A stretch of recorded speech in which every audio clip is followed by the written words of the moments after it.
pemirsa, Anda masih bersama kami dan kami masih tersambung dengan Bapak Dr. Agustin Teras Narang selaku anggota DPD RI Dapil Kalimantan Tengah. Pak Teras, kita lanjutkan. Sorry, koreksi sebentar, mohon maaf. Ulu Dayak Ngaju jadi ketua komite 1 loh di PDRI. Oke, luar biasa. Ketua komite 1. Oke, Pak Teras, kita lanjutkan. Bagaimana Pak menurut Bapak seperti yang saya jelaskan tadi kronologinya di awal tadi. Ketika kita sudah betul-betul safe di Kota Palangkaraya, kemudian dari tempat lain masih masuk, harus diputar balikan kembali Pak. Apakah tidak sampai ini sosialisasi ke daerah? Disitulah Olivia peranan dari aparatur yang membantu gubernur. Jadi dalam arti di sini harus kerjasama dengan pihak kepolisian, harus bekerja sama dengan pihak TNI, harus bekerja sama dengan kabupaten kota, dan kemudian harus berkomunikasi yang baik dengan gubernur yang berada di provinsi yang lain. Contoh saja seperti yang dilakukan oleh Jawa Tengah.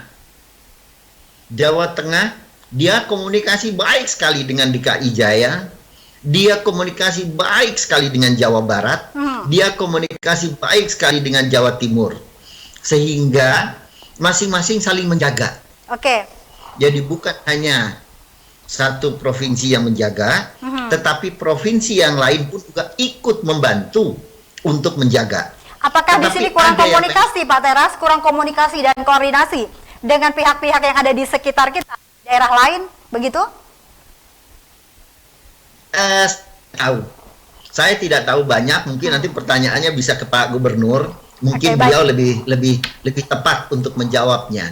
Tapi yang paling penting saya ingin mekanismenya. Mekanismenya adalah seperti itu. Dan kemudian kita pun di setiap titik-titik harus mempersiapkan tadi protokoler COVID-19-nya. Misalnya di perbatasan, misalnya kita di Kapuas. Di situ kan ada jalan perbatasan dengan Kalimantan Selatan.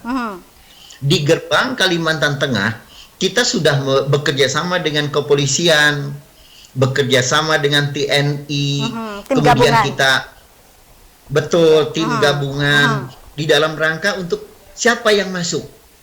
Kalau dia masuk, kemudian kita tanya apa keperluannya.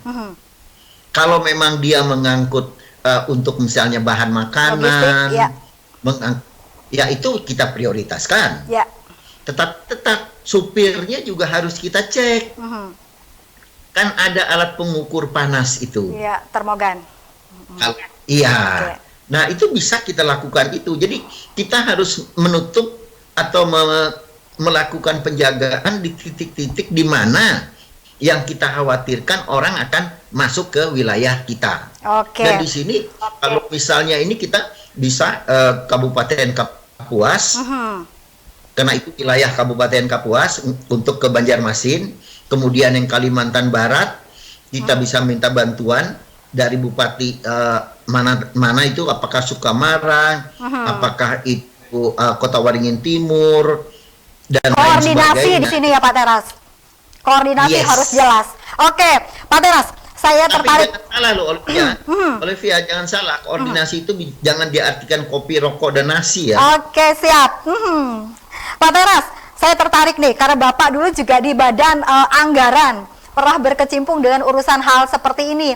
Kemudian yang ingin saya tanyakan, fungsi Dewan dalam pengawasan anggaran ini seperti apa Pak? Terlebih anggaran COVID kan cukup besar. Hampir semua anggaran dialihkan ke COVID, termasuk anggaran di pemilu kada.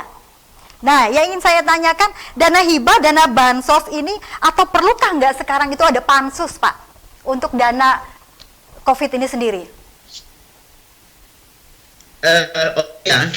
Saya tidak berkompeten untuk masuk ke kewenangan yang menyangkut masalah antara DPRD dengan kepala daerah.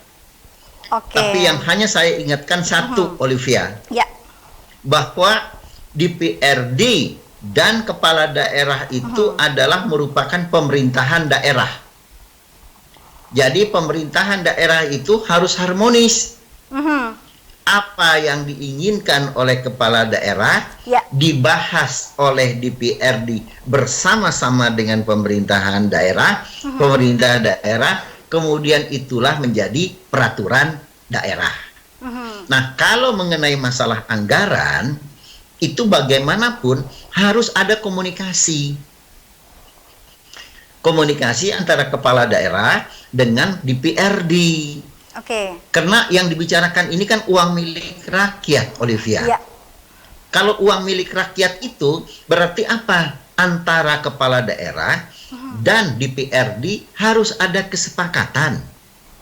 Berapa yang menjadi kebutuhan di dalam rangka untuk penanggulangan COVID-19 ini. Nah, ini harus terbuka.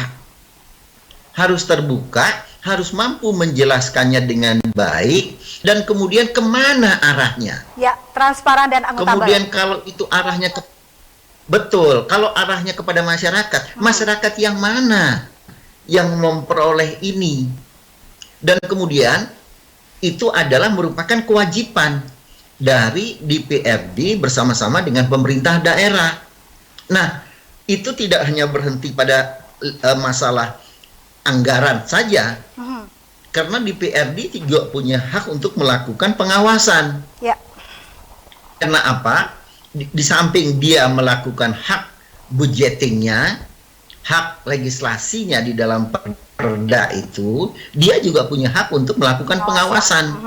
Apakah benar uang ini diarahkan kepada pihak-pihak yang memang membutuhkan? Dan hal ini ya tentunya mekanismenya kan bermacam-macam. Nah, tadi Olivia menyampaikan bahwa dibentuk pansus, dibentuk apa? Tadi saya lupa, pengawas ya. Badan pengawas untuk anggaran ini sendiri. Nah, iya, itu nggak ada masalah, karena toh ini kan untuk kepentingan rakyat. Tetapi yang paling penting di sini adalah keterbukaan. Keterbukaan, karena apa, Olivia? Kalau saya mencatat sangat banyak anggaran yang dicurahkan oleh pusat kepada daerah ini. Kalau saya mencatat dari Kementerian Sosial aja ada PKH, kemudian ada BNPT, kemudian ada lagi BLT, kemudian kita mendengar ada lagi kartu sembako, ada lagi dari Kementerian Desa itu ada BLT, ada dana desa, ada kemudian ada kartu prakerja, kemudian terakhir ada lagi ATM pertanian. Itu dari pusat. Belum yang di daerah ya, Pak? Pusat sudah memberikan. Ya, jadi pemerintah pusat memberikan bantuan, pemerintah provinsi memberikan bantuan, pemerintah kabupaten kota pun memberikan bantuan, dana desa pun juga difokuskan untuk kepentingan COVID-19. Jadi istilahnya di sini 2,4 juta atau 2,6 juta penduduk Kalimantan Tengah. Taruhlah 2,4 juta. Ini sekarang dikeroyok dengan anggaran yang besar. Saya tidak tahu berapa anggaran dari provinsi berkenaan dengan masalah COVID-19. 700 miliar lebih, Pak. Berarti tidak salah kalau ketika teman-teman DPRD ini menghendaki adanya pengawasan.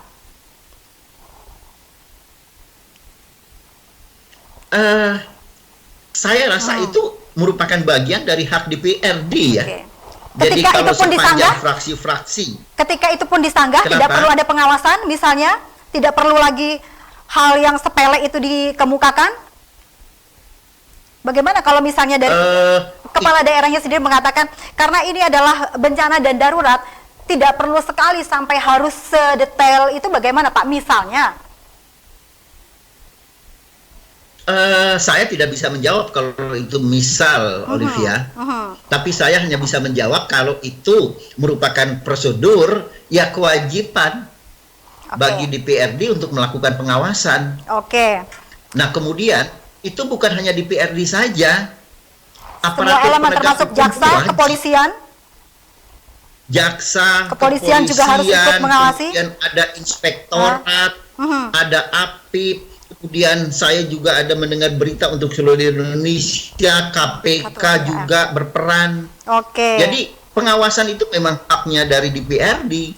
Jadi kalau DPRD merasa Harus perlu diawasi. melakukan pengawasan, Lakukanlah itu. ya itu memang hak konstitusi dari DPRD. Oke. Dan jangan salah, Livia, kabupaten kota pun, kabupaten kota 13 kabupaten, satu kota pun DPRD-nya bisa juga membantu untuk melakukan pengawasan. Oke, Pak Teras, terakhir, karena kita sudah berada di penghujung acara ini, Pak Teras. Terakhir, singkat saja, tahun ini adalah tahun politik, walaupun Pak Jokowi sudah mengeluarkan Perpu pengunduran pelaksanaan Pilkada tahun 2020.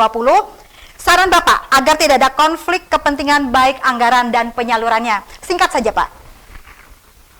Saya melihat pada mekanisme, Oke. di sini ada Bawaslu, dan dia sudah melakukan pengawasan, dan saya mendengar bahwa Bawaslu juga sudah melaksanakan tugas. Bawaslu mempunyai aturan, Ya. ada pasal-pasalnya, ada ayat-ayatnya, terutama bagi petahana, bagi incumbent, Ya. apa saja yang boleh dilakukan dan apa saja yang tidak boleh dilakukan. Jadi kita kembali saja kepada aturan yang berlaku, Ya. dan yang paling penting di sini adalah Bawaslu melaksanakan tugasnya, dan kemudian pihak kepolisian, pihak kejaksaan, pihak DPRD, dan kemudian KPK juga turun tangan, bukan hanya di Kalimantan Tengah, Olivia, Oke. itu di seluruh daerah. Nah, ini juga nanti tugas dari DPD. Kami nanti juga akan membentuk pansus, kami juga akan membentuk tim pengawas yang nanti akan bertugas untuk membantu melakukan pengawasan. Jadi di sini tidak berbicara masalah siapa kepala daerah, siapa DPRD-nya. Ya. Ini adalah untuk kepentingan rakyat yang memang membutuhkan bantuan. Oke. Ini yang paling penting. Oke, terima kasih Pak Teras atas waktu dan kesempatannya sudah bergabung bersama kami di Studio 1 Jurnal Televisi. Salam sehat Pak Teras, salam juga untuk keluarga.